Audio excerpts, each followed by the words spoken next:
Hello student, আমি Tapas sir. আজকে এই ভিডিওতে তোমাদের সেমিস্টার 3 হিস্ট্রি অনার্সের সিসিএফ সিস্টেমে তোমাদের যে ডিএসসি সিসি যে 3 পেপারটি আছে তার 2024 সালের যে কোশ্চেন পেপার, মনে রাখবে এই সিসিএফ সিস্টেমে তোমাদের কিন্তু একবারই পরীক্ষা হয়েছে। তো 2024 সালে যে প্রশ্নপত্র, সেই প্রশ্নপত্র নিয়ে আলোচনা করবো। আর তোমাদের বলেছিলাম আগের ভিডিওতে যে তোমাদের কিন্তু সেকেন্ড সেমিস্টারের পরীক্ষা এখনও কোনো আপডেট দেয়নি, তাই তোমাদের অল্প অল্প করে তোমরা কিন্তু এখন থেকেই তোমরা কিন্তু সেমিস্টার 3 তোমরা কিন্তু পড়া স্টার্ট করে দাও।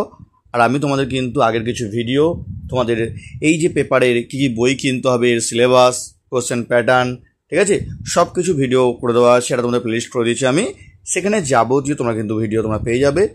আর এখনও চ্যানেলটিকে সাবস্ক্রাইব করনি, অবশ্যই চ্যানেলটিকে সাবস্ক্রাইব করে রেখো এরকম ভিডিও সঙ্গে পাওয়ার জন্য। তো দেখো তোমাদের প্যাটার্ন দেখি, দেখো তোমাদের এই যে ডিএসসি তোমাদের যে 3 পেপারটি আছে, প্যাটার্ন দেখো তোমাদের যেমন তোমাদের ছিল সিসি 2 সিসি 1-এ সেম একই প্যাটার্ন আছে। 5 মার্কসের 3টে প্রশ্ন, 6টা থাকবে, করতে হবে 3টে। আর 20 মার্কস তোমার 3টে প্রশ্ন লিখতে হবে, থাকবে 6টা প্রশ্ন।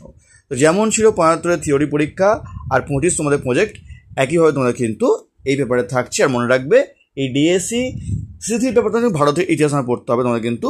আর এর সিলেবাস তোমাদের কিন্তু আলোচনা করে দিয়েছি, ডেসক্রিপশন বক্সে লিঙ্ক দিয়ে দেবো, যারা দেখো তারা কিন্তু অবশ্যই তারা দেখে নিও।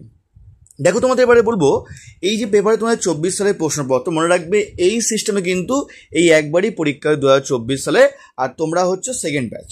তো আসবো তোমাদের মার্কস 5-এর প্রশ্ন। দেখো প্রথম প্রশ্ন, প্রাচীন ভারতের দাস ব্যবস্থার প্রচলন নিয়ে মেগাস্থিনিসের বক্তব্য কি যথার্থ ছিল?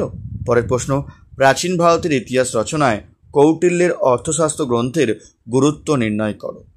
তারপর রমিলা থাপার মৌর্য প্রশাসনিক ব্যবস্থাকে কি স্তরে বিভক্ত করেছে? নেক্সট প্রশ্ন, প্রাচীন ভারতে বর্ণ ও জাতি কি দুটি পৃথক ব্যবস্থা ছিল? আসবে পরের প্রশ্ন, শক ক্ষত্রপ রুদ্র দামনের শাসনকালের শক সাতবাহন সংঘর্ষের বিবরণ দাও। লাস্ট প্রশ্ন, অগ্রহার ব্যবস্থা সম্পর্কে একটি টিকা লেখো। এই শুধু তোমাদের 5 মার্কসের প্রশ্ন তোমাদের বলবো। তোমাদের কিন্তু আমি ঠিক করে নিই, তোমাদের কিন্তু এই আগস্ট মাসে তোমাদের কিন্তু ক্লাস স্টার্ট করে দেবো, বা সবাই যদি রাজি থাকো তোমাদের সেপ্টেম্বর তোমাদের ক্লাস স্টার্ট করতে পারি তোমাদের আমি সেমিস্টার 3। তাই যদি কেউ ক্লাস করতে ইচ্ছুক থাকো তোমরা কিন্তু স্ক্রিনে আমার ফোন নাম্বার দেওয়া আছে, তোমাদের কিন্তু খুব তাড়াতাড়ি তোমাদের কিন্তু সেমিস্টার 3 ক্লাস স্টার্ট করে দেবো। যদি কেউ পড়তে ইচ্ছুক থাকো জয়েন করতে পারো, স্ক্রিনে আমার ফোন নাম্বার দেওয়া আছে। তোমাদের সপ্তাহে 2খানা করে আমাদের ক্লাস হবে, অনলাইন বা অফলাইন দুটো ভার্সনের ক্লাস হবে। যদি কেউ ক্লাস করতে চাও তো স্ক্রিনে ফোন নাম্বার দেওয়া আছে, তোমরা জয়েন করতে পারো। আমার কিন্তু অনলাইন ক্লাস প্রায় অফলাইনের মতো, চাইলে তোমরা কিন্তু দুটো ডেমো ক্লাস তোমরা কিন্তু করে দেখতে পারো। তো দেখো তোমাদের পরের প্রশ্ন, দেখো তোমাদের 20 মার্কসের প্রশ্ন, তোমাদের অশোকের ধর্মের রাজনৈতিক দর্শন আলোচনা করো। নেক্সট, খ্রিস্টীয় প্রথম 3 শতকে রোম ভারত বাণিজ্য সম্পর্কের উপর একটি নিবন্ধ লেখো। নেক্সট, সাম্রাজ্য বিজেতা হিসাবে সমুদ্রগুপ্তের কৃতিত্ব মূল্যায়ন করো। নেক্সট, প্রাচীন ভারতীয় বিজ্ঞান ও চিকিৎসাশাস্ত্রের উৎপত্তি ও অগ্রগতির বিবরণ দাও। পরের প্রশ্ন, গান্ধার ও মথুরা শিল্প শৈলীর বৈশিষ্ট্যগুলো আলোচনা করো। লাস্ট প্রশ্ন, ধর্মশাস্ত্র অনুযায়ী প্রাচীন ভারতে নারীর সম্পত্তির অধিকার ও বিবাহ ব্যবস্থার উপর একটি চিত্র দাও। তো এই ছিল তোমাদের ডিএসসি সিসি 3 পেপারের কোশ্চেন পেপার।